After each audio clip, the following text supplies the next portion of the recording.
Our major mission is to place diabetic alert dogs with diabetics so that they can help them manage their diabetes. Now, I was told that everybody here would have a complete understanding of diabetes. Is that correct? Yay, I don't have to go through all that part. So I think we'll just start talking about a little bit about service dogs in general. One of the things I'd like to share with people is how can you ascertain if somebody presenting a service dog is actually a service dog user? Under the American with Disabilities Act, there's 2 questions that you can ask. The first one is that a service dog working for you? And the second one is what task or services that dog performed for you. So in a case of our dogs, the person would say, yes, this dog is working for me, and the dog's job is medical alert. You don't have to give them what your disability is. You do not have to share what your disability is to the public, but you do have to confirm that this dog is actually doing tasks to mitigate the disability. That's what the question is about. Early in the days, I've been doing service dogs now since the 90s, so I've had a few years into this. We used to educate with those 2 questions. And to this day, if I'm walking into a place of business and somebody actually asks me those 2 questions, I'm genuinely surprised and turn around and thank them for taking the time to educate themselves. Usually you'll get just a very simple question, is that a service dog? Or something of that nature, and they won't go beyond that. But it is very important that if you are trying to ascertain if the dog is legitimate, to ask both the questions. As I said earlier, that used to be my main point of education with different groups. With time, the pendulum has swung, and we now see businesses that are dealing with multiple fake service dogs a day. So one of the things I educate now about is that as a business owner, you do have the right to even ask a true service dog to leave if they're acting inappropriately or behaving poorly. They can be barking, whining, lunging, any kind of aggressive behavior. If they have an accident in a facility or anything like that, a true service dog user is going to get out, clean up, and get out of that building as quickly as possible. Somebody with a fake service dog would have a tendency to stand there and argue with people or ask for some help to get a mess cleaned up or something of that nature. So nowadays, that's really the angle I come from, is trying to educate businesses that they also have rights. And just because somebody says that it's a service dog does not give them the right of public access into your place of business. What our dogs do. So since I am talking to a group of diabetics, you all understand how important it is to try to keep yourself in a nice tight box, trying to keep it normal as blood sugar as possible. What our dogs do is they can smell the chemicals that are being released into the bloodstream as your blood sugar goes out of range, either high or low. Once the body is realizing that it's having a problem, the brain dumps a bunch of chemicals into the bloodstream. Those smells come out on your breath first because the blood goes through the lungs and it's expelled, and the dog can pick up on that. When the dog realizes you're having an issue, it will actually paw its partner and try to do a physical alert of some kind to indicate to that diabetic that they need to stop and assess what the situation is. Now, the dog is not telling them if they're high or if they're low or if they're shooting up fast or dropping fast. The dog is just indicating that they're beginning to experience a problem with their blood sugar and they need to pay attention and take whatever corrective measures they need to. One of the things our dogs do is they're very quick. A lot of times they're faster than the technologies out there. They're faster than CGMs or meters. And I guess both Lauren and Monique can tell you about many instances where the dogs have beat out their technology and been right. We've even seen instances where our dogs are alerting, and all the technology is telling you that you're absolutely fine. And then all of a sudden, a half an hour later, you've dropped 100 points in 5 minutes.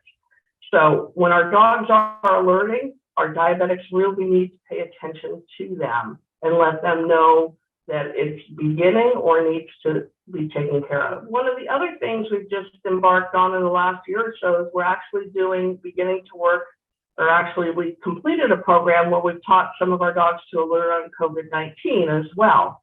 And it looks like that project is being picked up, and we're going to be doing some other infectious disease work with the dogs. However, our main goal is still to continue to place our diabetic alert dogs with those diabetics that need them. It looks like we'll be placing about 15 dogs this year, which is pretty good for us. Coming out of the pandemic, it's taken us a bit to get geared back up, but I think we are there. Emotional support animals do serve a purpose. Their purpose is simply just to provide companionship to their person. They don't actually mitigate a physical disability.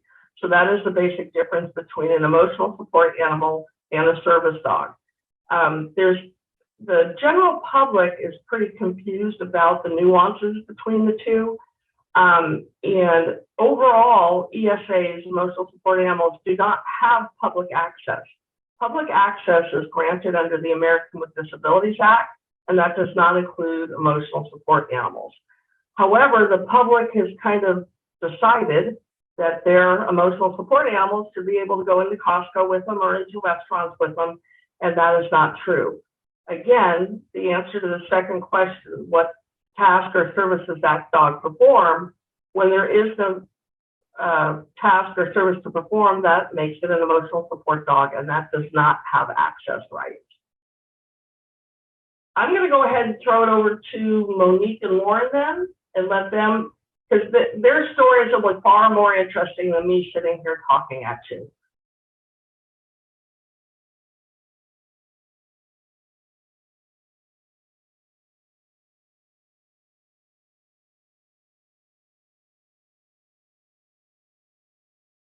I am Lauren Matthews. I've had type 1 diabetes for almost 18 years now. You can't see her, but this yellow lab down here is Ricky. She's my diabetes alert dog. We were placed together in 2016, which was a long time ago now. She is 9.5 years old. She's starting to slow down, but she's still a fantastic alerter. So initially, these dogs are all trained to alert under 100 and over 200. But Ricky, over the years, realized that as she got better at alerting, I got better at controlling my diabetes. And then she realized she was missing out on treats. Because every alert, she gets a treat. And so she first kind of sunk down to 190, and then 180, and now she's all the way down to 140. So this dog really keeps my A1C down. My A1C is in the high 5s, and I have maybe 1 or 2 low 1/4. So she really does her job. She does not let me sink low. She does not let me go high. When I am high, she does not let me forget that I am high. She's a very good dog. She says, "You over-treated that low on your drive over here. What are you doing?" And there's, how many diabetics are in the room? Raise your hand if you're type diabetic. Okay, well, there's at least 4 of us, but all of you guys know about it. So, yeah. I'm Monique. This is Jolo. Jolo is actually my second diabetic alert dog. I actually graduated with Lauren and Ricky, and I had a service dog named White Maya. She unfortunately passed, but I got placed with Jolo about a year ago. Both dogs have been extremely amazing and have helped lower my A1C as well, and kind of given me more of a sense of independence when I was in college. My family is from SoCal. I went to school in Northern California, and I had 3 diabetic lows where I was unconscious and the ambulance had to be called. And I think if I had a service dog at that time, I probably would not have had those.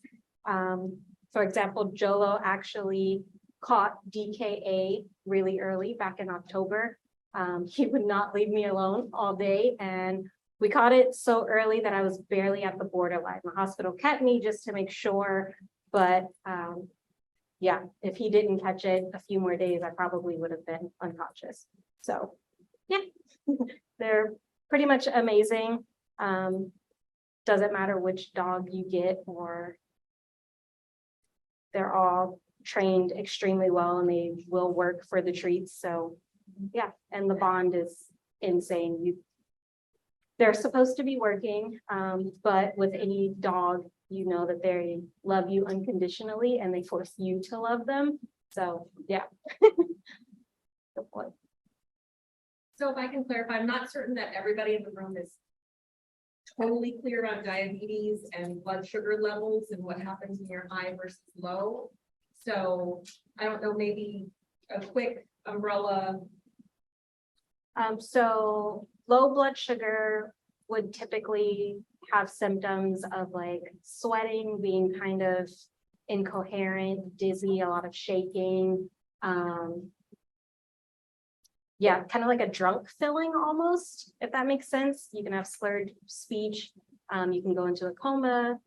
The opposite of that, which I mentioned, DKA, is diabetic ketoacidosis, where your blood sugar is so high that your body is essentially filling with acid. Your blood is filling with acid, and can result in a lot of the same symptoms, that drunk feeling, slurred speech. You can have seizures, things like that. So you really kind of want to avoid both the ends of the spectrum. And like Lauren said, stay within that really close range. Hey. My blood sugar's going up and he's reminding me again. But that's how amazing they are. They will not stop until it's back to normal. Even if it's within range, if it's still moving, they're still going to bug us until it gets fixed. Did that answer? Yeah. Okay. So you also asked us to share about times when we've been discriminated against. Oh, there have been so many. Where to start? When I actually was applying for my previous role at my current employer, it was late 2020, early 2021. All the interviews were on Zoom, so they never saw my dog. Normally, she would have been there at the first interview. And I went to go do my fingerprinting because I work for the government. And they were like, oh, you have a service dog. And all the HR people that I met were like, oh, that's fantastic. And asked about her and asked what she did. And they all loved her. And 2 days later, I get a phone call and they're like, yeah, you passed your background check, but because of your dog, you can't work here. And I was like, excuse me? And they were like, well, unfortunately, we can't have you there. So we're going to see if we can make you a remote employee. And I was like, no, I don't have a space where I can work from home right now. This position was advertised as fully in person and I'd like to be in person. And she was like, well, then I don't know that we can hire you. I'll have to get back to you. Just super illegal. That is discrimination on so many levels. And thankfully, we got through it. We have an in-person job, but there have definitely been jobs where first interview I've showed up and they're like, oh, you have a dog. And then you never hear back from them. There will be times when you go into a restaurant and they're like, no, you can't have your dog in here. And you're like, oh no, it's a service dog, they can be here. And they're like, okay, well, you have to sit outside. And, pre-2020, I would be like, let me educate you. But since then, I'm kind of like, you know what? I don't want to be inside anyways. I'll sit outside. It's fine. But we always try our best to educate, but it's a constant battle. Everywhere we go, everyone looks at us, we're like low-grade celebrities. People always are taking pictures of us and pointing and talking and, oh, doggy. And, whenever I'm at the grocery store and, a kid is like, oh, doggy. And the mom's like, oh, no, honey, that dog's working. You can't bother that dog. I always do my best to thank the parent for doing their part and try to educate people around us. So, generally when you see a service dog in public, please try to treat it like you would any other medical device. You're not going to go up and try to pet somebody's wheelchair. You're not going to, say hi to somebody's insulin pump or cane or glasses. Ignore the dog, say hi to the person. If the person is unconscious and the dog comes up to you, follow the dog because they'll usually lead you back to the person, particularly if it's a seizure alert dog. Otherwise, just ignore them. Treat them like any other people.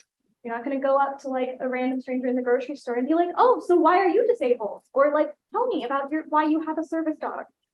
A lot of people don't really want to divulge that information. Some people do. I'll always gladly lecture you about diabetes for hours, but I know a lot of people don't want that. Yeah.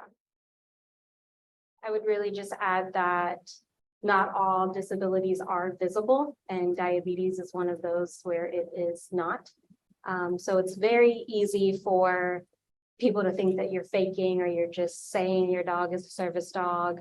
I've even had someone in a wheelchair ask me why I needed a dog when he didn't have one. So you kind of just really have to understand that there's so many different people and so many different walks of life and different things that you can't always see right away.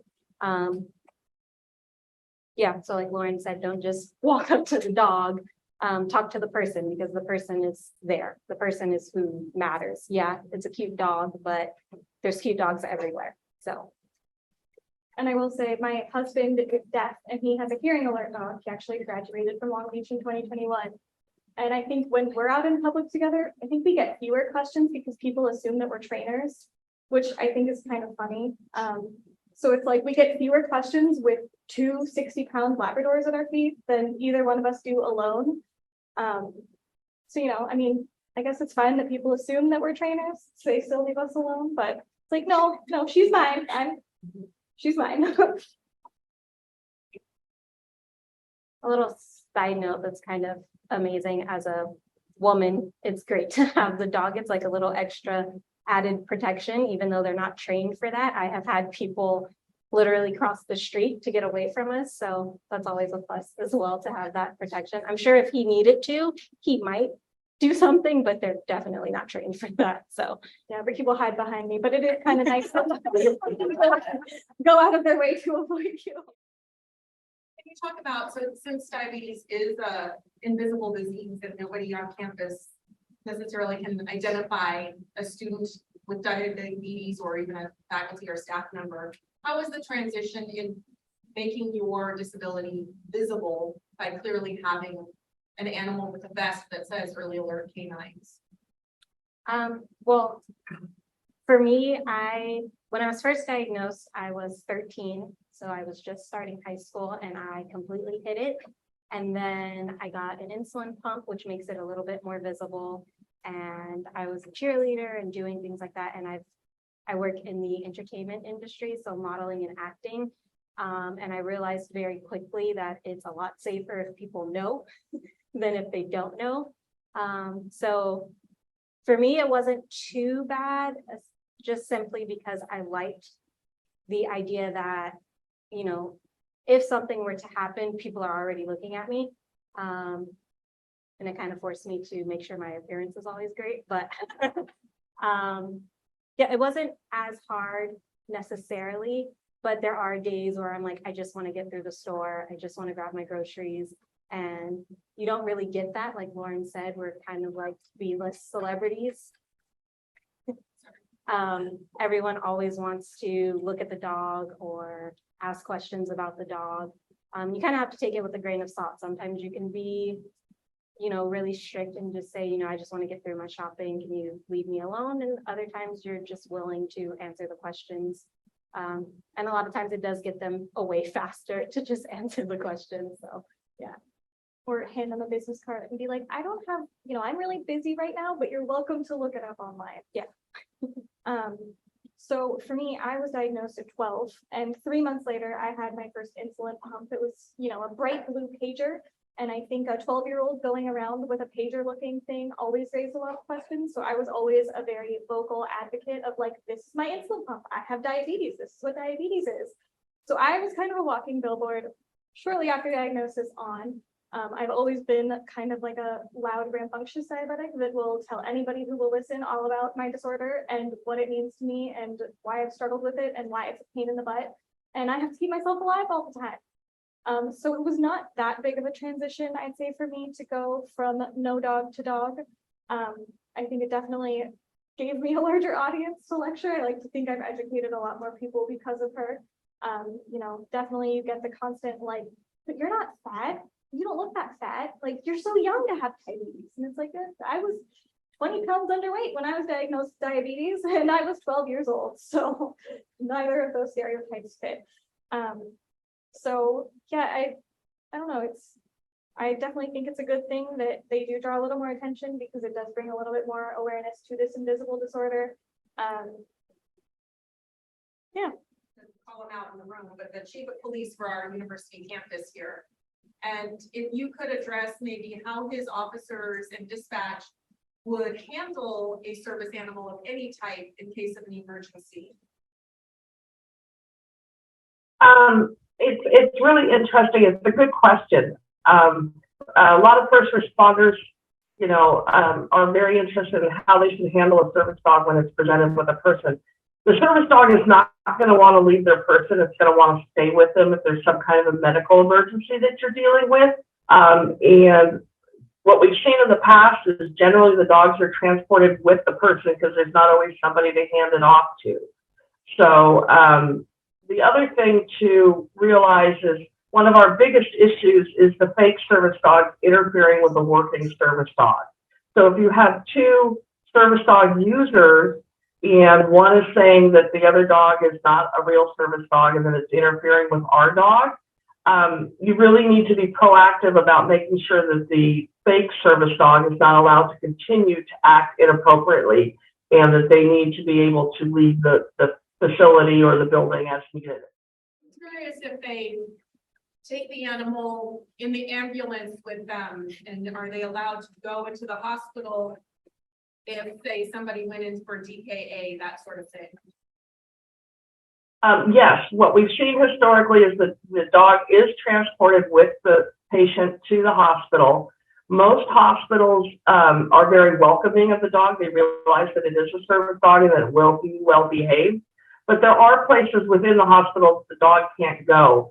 I've had a client that got in a car accident that phoned me from the ambulance saying, meet me at the hospital, I'm going to need x-rays and surgery. And that dog obviously can't go to those two departments. So we sent somebody from our organization to go pick up the dog. But yes, the dog should be transported with the person. Generally, they'll lay on the gurney with them between their legs unless it's inappropriate for some other reason. Most of the hospitals are well aware of having the dogs around, allow the dog to stay with the patient. The issue that we look at is how long is that going to last? We cannot expect either first responders or hospital workers to care for our dogs. So the patient has to be able to care for their own dog or get someone there that can handle the dog. Thank you for that information on the police chief, by the way. So in that situation, let's say that the car accident and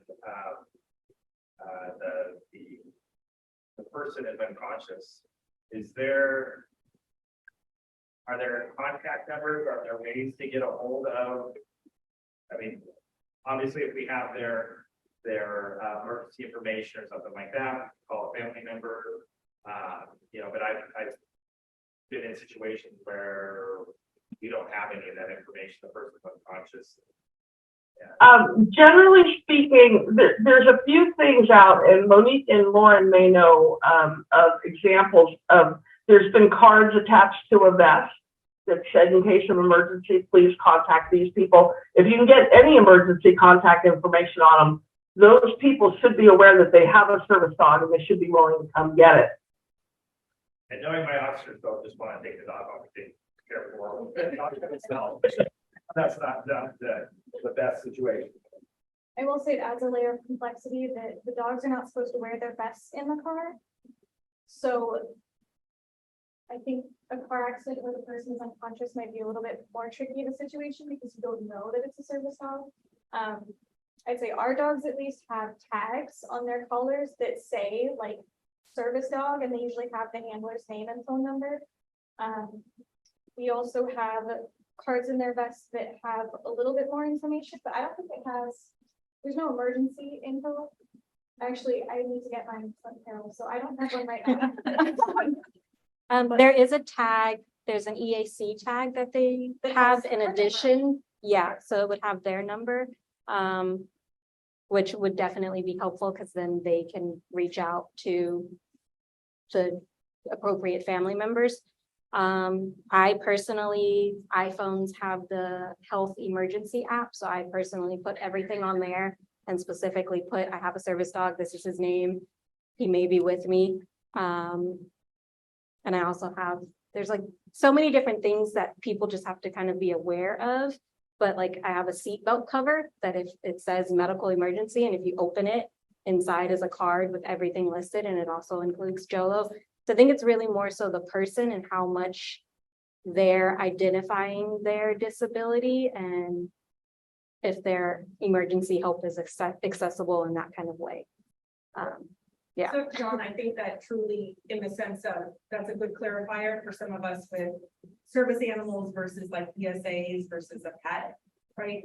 That they, within that service dog, they have some other resources that they're using, like the tags and whatnot, that a lot of the other ESAs aren't gonna have a service dog tag on them and things like that.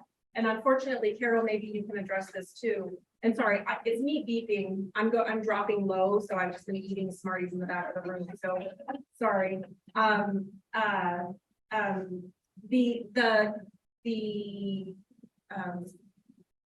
I'm losing the word. Low brain. I know exactly, because I'm down to 65. The certification for service dogs does not exist. Right, so Carol, could you address that a little bit, and the service, like I said, I really am. This is what happens when your blood sugar goes low. The organization that you're associated with and identified for, Service Dogs International, what is it? Assistance Dogs International. Dogs International. You got it. You were getting there. You were almost there. Yes, so there is no government regulations that actually regulate what we do and how we do it, which is why you see such a wide range of people saying this is my service dog, and some are behaved really well and some really aren't.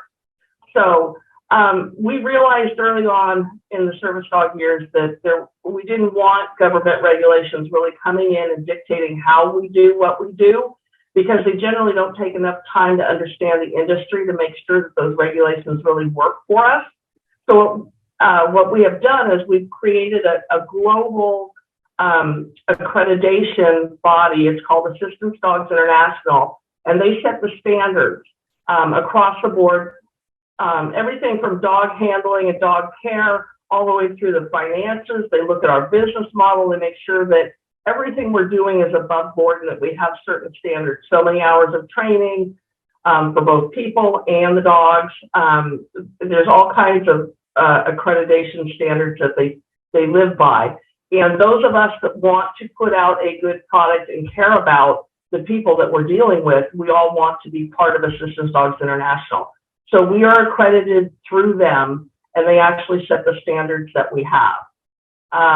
One of the other things, going back to the police officers responding to people, if an ESA doesn't have access rights, so that wouldn't go to the hospital with your patient, they would have to be left with somebody at the scene, which is going to be really odd. But emotional support animals are not going to be welcomed into the hospital if they get there. And then she asked me about something else. I forget what the rest of the question was. What? I think that was the entire question. Yeah. Okay, service dogs don't need paperwork. Many people are under the impression that if a service dog has an ID card or some kind of a notarized document or something, that it makes them a service dog. The ADA requires anyone to be able to work with a service dog. So depending on the level of disability, you may or may not be able to produce an ID card or something else. And even within Assistance Dogs International, while we do provide ID cards, it is against the law to actually ask for an ID card or any kind of paperwork. What we found to be true is most people that are producing that, they probably aren't real service dog users because they don't understand the law. Whenever you see somebody who's like, oh, my dog's certified as a service animal, you can call this phone number and verify it. That's always a paid service, and usually it's not a legitimate service animal. So like Ricky does have a work badge, so she does have an ID for our job. And then in her vest, we have the ID card that Carol gave us, and then I keep Ricky's shot records, because especially when I was working with my grandpa, whenever we'd go into assisted care facilities, they'd always ask for the shot record. So I've just made it a habit of keeping, in this case, a packaging tape laminated version of your shot record in our vest. Do you have anything else in his vest? Not in his vest. My ID card, since I got Jolo a year ago, is now on my phone. It's an app. But I think a big difference is the vest itself. Can I see it? So it does say Medical Alert Service Dog, and it has Early Alert Canines Company on it. A lot of the fake service dogs just say service dog, Or nothing they have else. the like red leash that just says service dog on it, and the Yeah. dog's always pulling at the end of the leash. A service dog won't pull at their leash. Yeah, so usually in my experience, a pretty legitimate company is going to put their name on the vest. They want you to know about their company so that they can get awareness and possibly pass out more dogs. A fake company is just going to put service dog. So. Yeah, we really, one of the reasons we put our logo on there is if one of my dogs is acting inappropriately in the public, I want somebody to pick up a phone and let me know about that, because I don't want an ill-behaved dog out there. And we do get phone calls. And often it's somebody misunderstanding what an alert looks like. Our dogs will start out very gently with a pawing motion, but if you continue to ignore them, they're going to continue to escalate. They will jump, they will nudge, they will bump, they will crawl into your lap, they will look you in your eyes and tell you need to do something. So she'll yeah, just, they do all. like, she'll literally snort like a pig at me. And they're trained to If it not bark. So if they're barking and you can't see the person, I would probably look for someone unconscious somewhere. Yeah, I think I've heard Ricky bark maybe 3 times in the 7 years we've been together. She's on her. He's like, I know, I have a little brother, I get it. Another question, I found that interesting that they don't wear the rest of the cars out of safety. Yeah. Where Yeah. they don't wear. How do you keep them safe in a car? Do you put them in a crate? Are they in a seatbelt? Cheryl, do you want to take that one? What's the correct answer? There is not a correct answer. Okay. Yeah. It varies a lot. Some organizations will require you to tie them down, some won't. Some say in a crate, some say not in a crate. Say Carol's rule for us was to not have them restricted at all because their dogs come from 2 organizations. One of them is Guide Dogs for the Blind, the other is Canine Companions. And a Guide Dog for the Blind is trained that if they are tied down, that's it. They will not, like they're on timeout basically. So some guide dogs will not alert if they are tied down. That's both of our dogs actually came from guide dogs, and Waimea did too. Ricky will definitely alert no matter what, but I think that just really depends on the dog. Yeah. And for us, it's a pretty big deal. If you have a low or high while driving, you can crash. So we kind of want them to let us know to pull over and fix it. So, yeah. That's why I was asking, but I've been to too many. Yeah, I was just to add that the safest place for the dog to be in a car is in a crate. But obviously, if our dog is in a crate, it cannot alert you if you're dropping or if you're having a blood sugar change. So that's why we don't prefer that our dogs are not in crates. The safest place for the dog to ride in a car is in the passenger wheel well, right in front of the passenger seat. Because with all the airbags deploying, if there is a problem, just like it can hurt a human infant, it can hurt a dog. So down there, it's easy enough for the person driving to see if the dog is trying to get their attention. But these dogs will come up, climb up the seat, put their head on your shoulder, put their paw on your arm, and they will do everything they can to get your attention. Because as Lauren and Monique indicated, if you're having a fast dropping blood sugar, you need to stop and take care of it. You can't just keep driving. Where do you keep Jolo in the car? The back seat behind the passenger seat so that he can get to me without being behind me and I can kind of see him out of my peripheral. Yeah. He likes to drool on the window. So, So I keep Ricky in the back seat with a hammock, and we do actually have a seatbelt for her because she will alert. And when I was in high school and interning, because I thought I wanted to be a veterinarian, I saw so many horror stories and they were like, yeah, there's almost no good way to have a dog in a car. We don't have that solution. But they're like, yeah, don't put them in a crate because if you roll, your dog will be crushed by the crate. And yeah, like don't have them like buckled in because most of the ways that you buckle them in, if you hit the brakes really hard, it'll break their neck. It can break their back if they're wearing the wrong kind of harness. Okay, so there's no right answer. Ricky does have a special harness that is safe crash tested up to 30 miles per hour. Which is not going to help us much on our commute from, Belmont Heights to Santa Ana, but I hope for the best. She really hates it, so she probably wears it, 20% of the time. because she's getting old and I feel guilty, but, yeah, there's no right answer for that. And she doesn't like being in the foot though. She likes to be on a lap. So, if there's somebody in the back of the car, she's happiest to be in their lap. So she stays in the back seat. And she'll snort at me from the back seat to check my blood sugar. And how has your experience been in travel? Have you been on a plane or a train or? Yeah, no, exactly. I was on a plane with my previous service dog, Waimea. I have not taken Jolo anywhere yet, hopefully soon. And for the most part, everything was smooth sailing. I got automatic pre-boarding. The guy, TSA agent, saw her and wrote it on my ticket. And so they gave us the bulkhead seat, so he would have more room, or she would have more room. But for the most part, it's pretty much what they're doing now. If they're not working, they're sleeping or staying calm. So, yeah. Ricky's been on almost 50 flights with me. Just last weekend, we flew to the Florida Keys to visit my parents. She's a professional. She knows to wait before we go through the metal detectors at security. She knows to go immediately to the TSA agent for a pat down because her collar always sets off the the metal detector. She knows that I'm going to be very stressed before we travel, which makes my blood sugars extra volatile.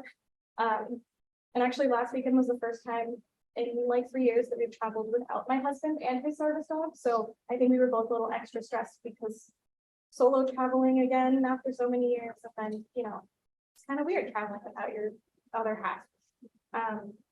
But yeah, when we have both dogs, it's a little bit more tricky. We've only, I'll say probably 2 flights that we've been on.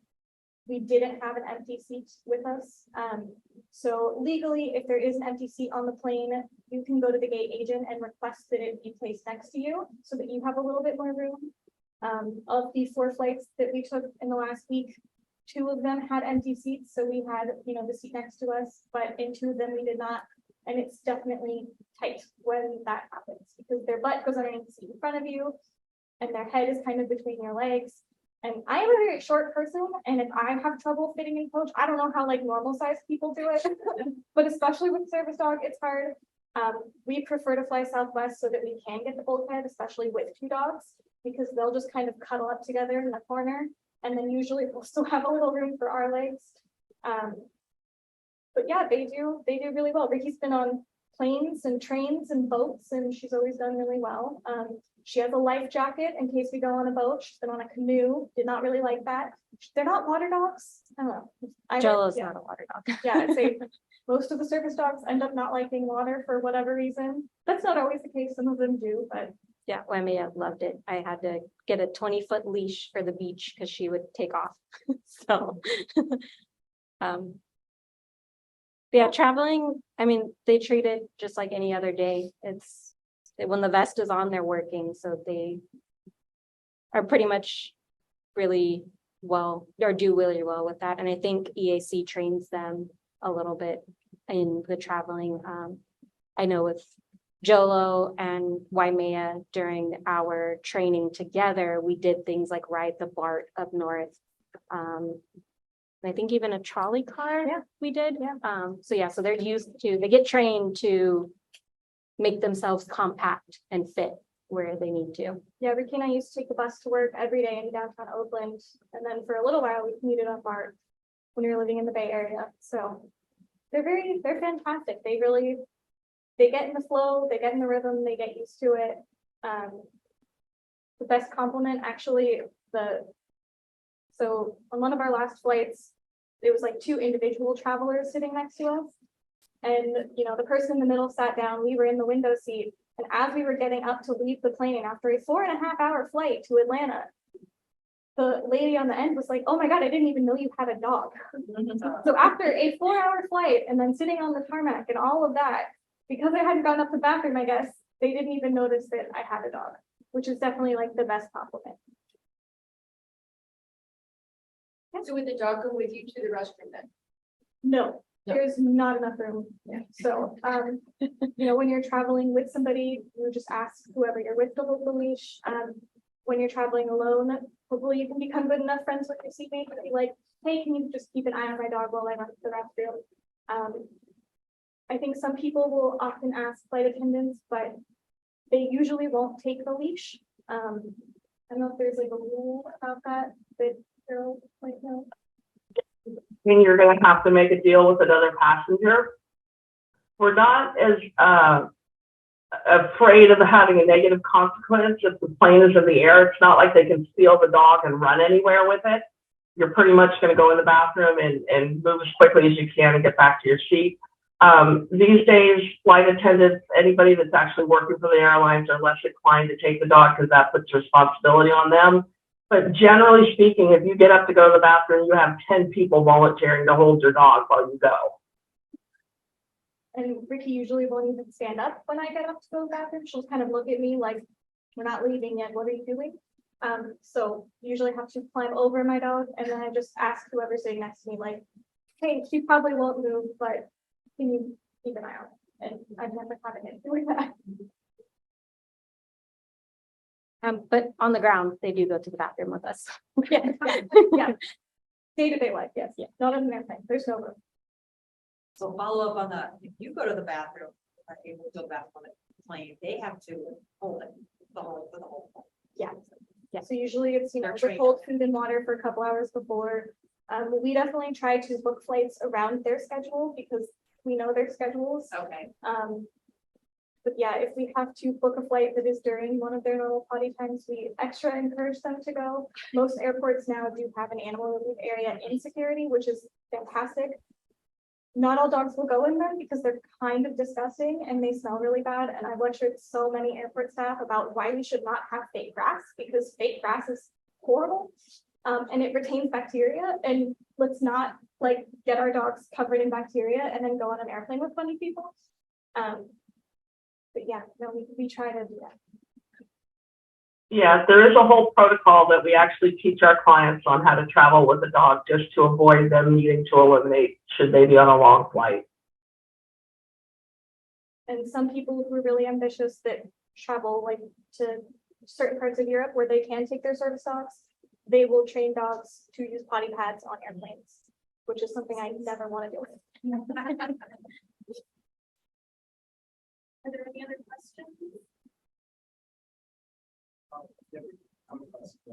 As like service dog tags, things like that, it's obvious out there, products that the dogs stuff. That's best practices, just for general safety. If they are coming after your dog, I would say definitely get someone in charge to kind of help with that situation and, you know, definitely protect your dog at all costs.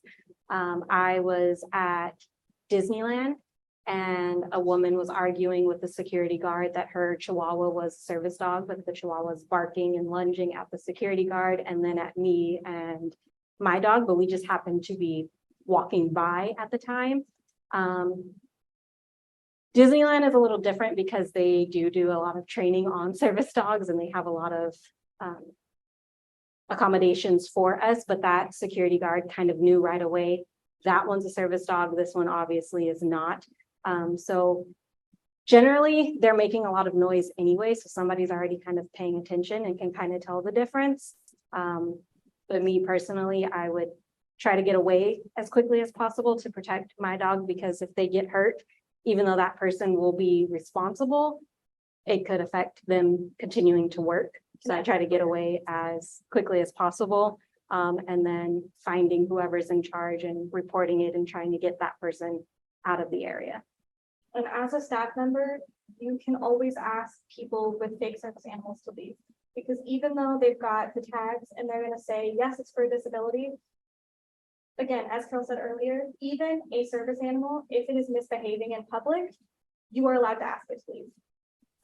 You know, you can't deny the human access to your place of business, but you can deny a misbehaving animal. So, you know, you see it a lot with like puppies in training that, you know, if they have an accident, then again, as Carol said, with legitimate handlers, they're going to be absolutely mortified. They're going to clean up the mess and then get out of there as quickly as possible with as little shame as possible because they're so embarrassed. But when it's a fake animal, people are usually like, call staff to clean up their mess. They don't carry cleanup kits. They have no shame when their dogs make a mess. They don't care that their dog is lunging at people. I mean, we've been almost attacked so many times. She's only been actually attacked once. But I mean, I almost got bit by a Chihuahua at Target who came lunging on a retractable lead with a lady who was in like an electric wheelchair, paying no attention to her dog. Her back was to us. We were in line at the pharmacy and this little dog came up and I put the shopping cart between the dog and my dog and like almost hit the dog. And the lady just freaked out, called security, trying to get us evacuated, trying to get us kicked out. I'm like, are you serious? Your dog is 30 feet away from you, barking, snarling, and snapping at my dog. And you're trying to get me kicked out because I almost hit it with a shopping cart to protect my service dog. And thankfully, the pharmacy staff backed me up and the security guard asked her to leave. But please, if you see a misbehaving animal, ask it to leave. Be like, no, you know, under the Disabilities Act, I have the right to ask you to leave, to ask your dog to leave. Yeah, it's a huge problem because a dog getting attacked, that dog can have fear from that point on and never be working again. I mean, these dogs are expensive. They're $50,000 a dog. And if they have a bad encounter at Target, they cannot no longer be a service dog necessarily. It's a huge problem. And no dog, service dog or otherwise, should be barking, lunging, or going after anything else. It might be a little unfair to say, but if they're on a retractable leash, probably not a service dog. Realize that with diabetes, you're literally taking over and like a part of your body that normally functions and just keeps you alive. So you're literally on life support. Like every day, every second of every moment of every day, you're keeping yourself alive, which is not something that anybody else really has to deal with. And I think that's something that's overlooked a lot. And, you know, we make it look so easy. We make it look so cool with our tech and our tattoos and our swag and everything. But it is a full-time job and it is exhausting and it's just devastating sometimes. So I think that's an important thing to keep in mind is that we're literally keeping ourselves alive, so cut us some slack. I do a For lot those of you watching it, you can see Jolo is sitting here alerting Monique, which is a common thing when we get a couple of diabetics to stand up and talk. So it's one of them. And Jolo, I'm still the low. Okay. Yeah. One thing I have noticed with just being on the online community of people with different chronic illnesses, someone mentioned that if you have a cold, if you're normal and you have a cold, usually you take the day off, make yourself feel better. We are kind of in that state always. So we can't always take the day off and we're constantly fighting. Even if we're standing here smiling and doing this talk, we could literally be having a low and fighting for our life in that moment. And I think a lot of people think of sickness and they just think you're sick and you get better or you don't and you die. But when you have a chronic illness, you're always sick or you're always in pain. And it's really just a matter of how bad is it? Is it bad enough to where I can't do anything today? Or is it bad enough where I can live a semi-normal life? So I would always just kind of keep that in mind when you're dealing with someone with any kind of disability or chronic illness, because we're not at 100 and we'll probably never be at 100%. So Destiny, I just want to thank you on behalf of our Diabetes Link Student Club. There's information in the back, take some snacks to go. And we just thank you sincerely for coming and especially our guests from Early Alert Canines. We couldn't do it without you. So thank you so much. thank you.